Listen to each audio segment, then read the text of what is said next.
Orang yang takut mati itu sudah mati sebelum mati. Makanya jangan pernah takut mati. Kematian itu bukan urusan kita. Kita tidak dilibatkan oleh Tuhan untuk menentukan cara mati kita. Dan kita tidak akan dikasih tahu oleh Tuhan di negeri mana kita akan mati. Wahai kekasih, sampaikan suara ini. Tangis rindu ingin seperti dirimu. Wa qurbuka minhu dunya wa akhirah. Kedekatanmu dengan Allah itu bukan di akhirat, tapi dari mulai dunia sampai akhir menjadi orang dekat. Fid dunya liqalbika, di dunia untuk hatimu. Wa fil akhirati liqalbika, di akhirat untuk jasadmu, jiwa dan ragamu. Di dunia dan di akhirat selalu dekat dengan Tuhan, baik jiwa maupun raga. I'mal wala tunafis. Silakan kau bekerja mengabdi, wala tunafis, dan jangan bersaing. La ala zarwatin wala ala badratin, baik secuil maupun segelintir harapan-harapan imbalan. Jangan memburu itu, jangan memburu pahala-pahala itu.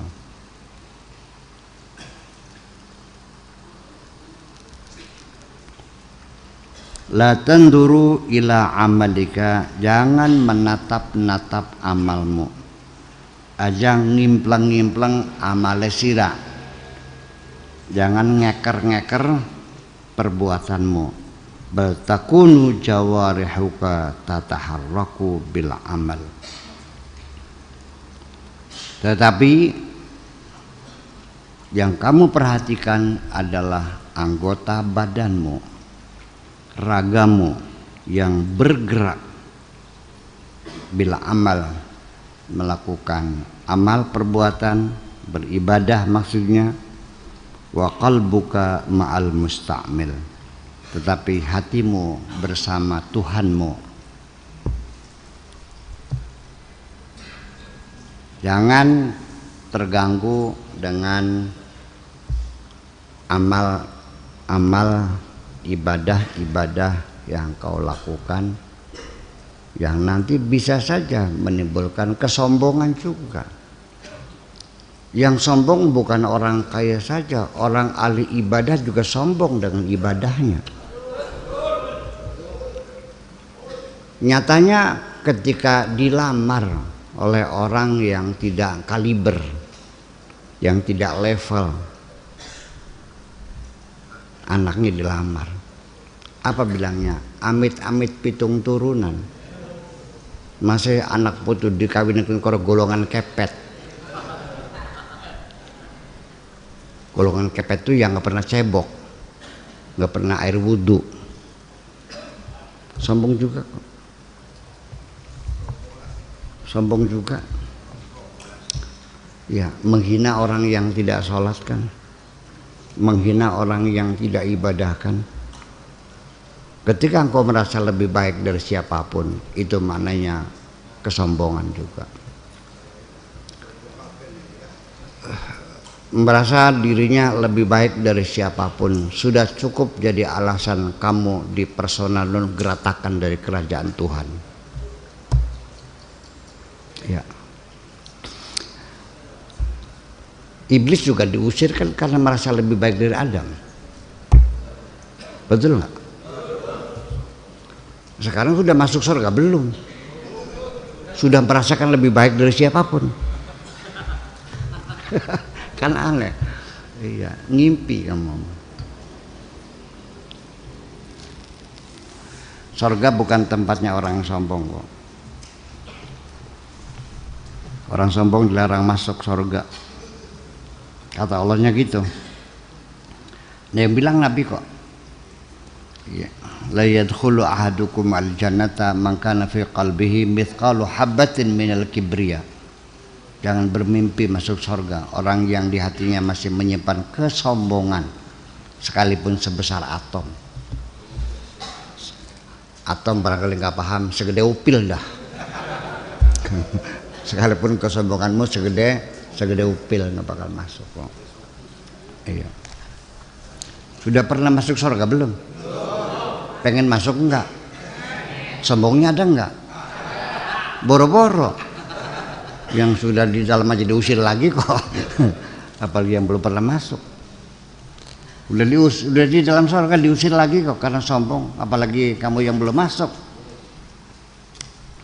Gitu. Jadi perlu kita hayati semuanya. Apalagi Allah ya, kita saja di dunia ini berteman dengan siapapun kalau sifatnya sombong nggak suka saya. Betul nggak? Berteman dengan orang sombong itu banyak sakit hati. Iya nggak? Bergaul dengan orang yang sombong itu sakit hati. Kesombongan itu bukan sekedar merasa cantik sombong, bisa. Bukan karena merasa kaya juga bisa sombong.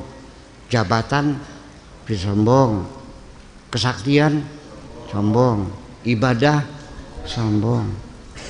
Apa yang disombongkan? Dirinya, partainya, golongannya, mazhabnya. Ini kan pas sombong-sombong. Pak sombong. Apa nih Pak sombong itu? Ya, yang satu dengan yang lain saling menyombongkan dirinya masing-masing. Yang partainya A ya bangga dengan partai A-nya, menghinakan partai B. Jangan sebut namanya ya. Yang mazhabnya A juga sama merendahkan mazhab B. Bahkan tidak segan-segan mengkafirkan, memusyrikkan, menyesatkan. Betul nggak? Mazhab A mengatakan mazhab B ini sesat, neraka. Mazhab B-nya ini juga sama. Mazhab A sesat, neraka. Ya kalau gitu sesat semua dong. Mazhab A, B, C, D sampai Z itu satu lain saling menyesatkan. Kalau begitu sesat semua dong. Sebaiknya gini aja lah, mengklaim kebenaran tolong ditunda dulu deh. Ya, nanti aja lah. Jangan pernah mengklaim benar kok. Dah, sakan Allah, wallahu a'lam bis-shawab. Allah yang tahu mana yang benar gitu aja. Ya, sangat menyebalkan. Sombong dengan rasnya, sombong dengan warna kulitnya, betul nggak? Ya. Semuanya jadi bahasa sombong. Orang yang punya upil juga bisa sombong, menyombongkan upilnya. Iya.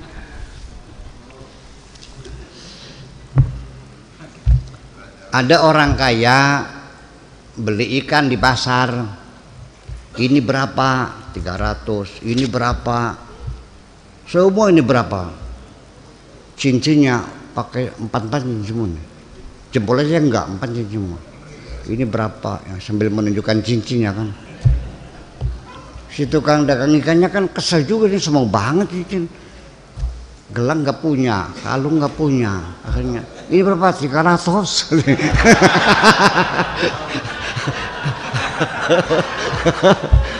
Aku juga punya gigi emas, tahu nggak?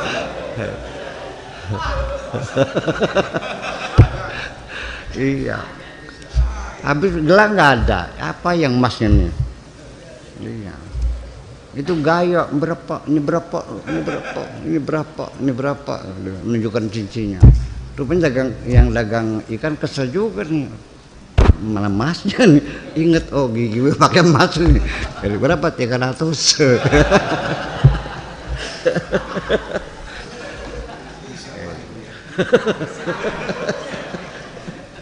Ya itulah. Jadi ya ternyata setiap kita diberi kelebihan oleh Allah selalu memunculkan kesombongan. Itu perlu waspadai. Ketika engkau diberi kelebihan oleh Allah, segera syukuri. Bukan untuk menyombongkan diri dan menghinakan orang lain kok. Ya. Itu salah paham. Bukannya disyukuri malah jadi menghinakan orang lain. Ya.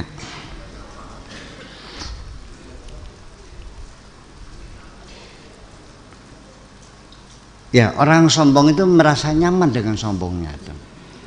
Dipelihara, ditimang-timang, diopeni sombongnya.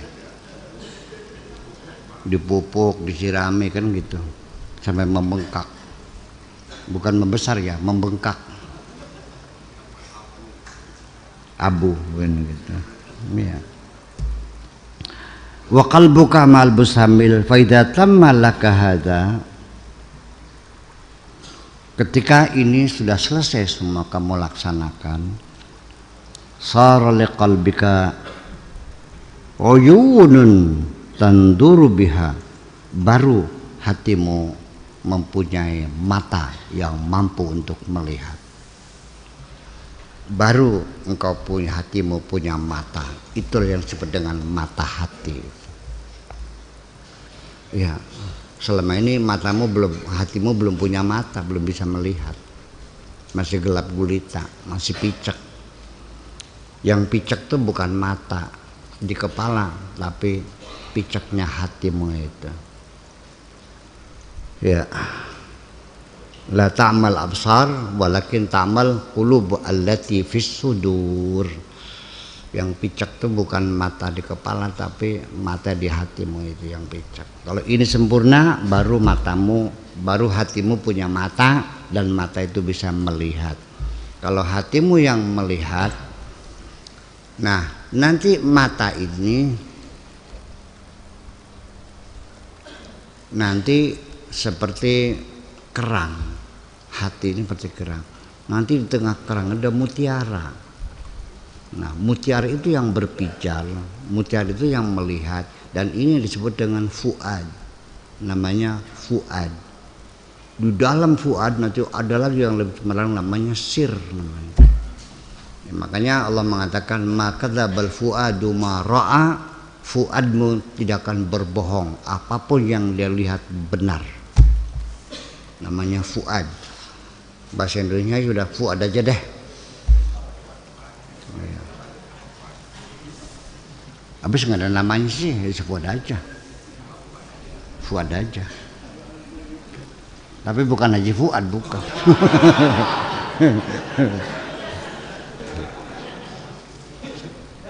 Iya.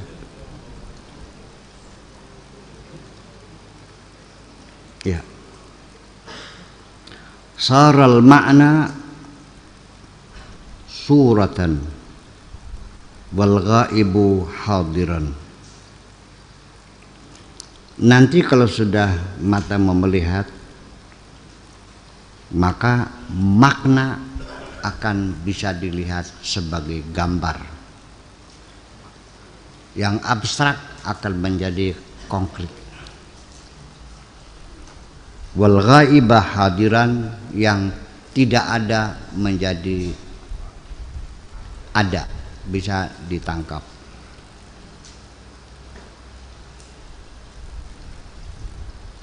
Wal khabara muayyanatan, yang tadinya baru berita bisa menjadi realita. Artinya bahwa nanti kecerdasan seseorang pun, kalau memang itu orang uneducated, yang tidak berpendidikan, yang bisa dimengerti hanya yang physically, yang bisa ditangkap oleh panca indera, oleh mata. Ini cantik, ini sedang, ini ganteng, ini jelek, ini atau mulut kita, rasa kita, ini manis, ini asin, ini kasar, ini itu aja. Tapi yang bersifat konsep-konsep enggak paham. Orang yang tidak sekolah demokrasi apa? Enggak paham. Reformasi siapa? Nggak paham. Kebahagiaan? Nggak paham. Itu konsep makhluk-makhluk yang berbentuk konsep-konsep. Bisa dipahami dengan logika. Paham nggak?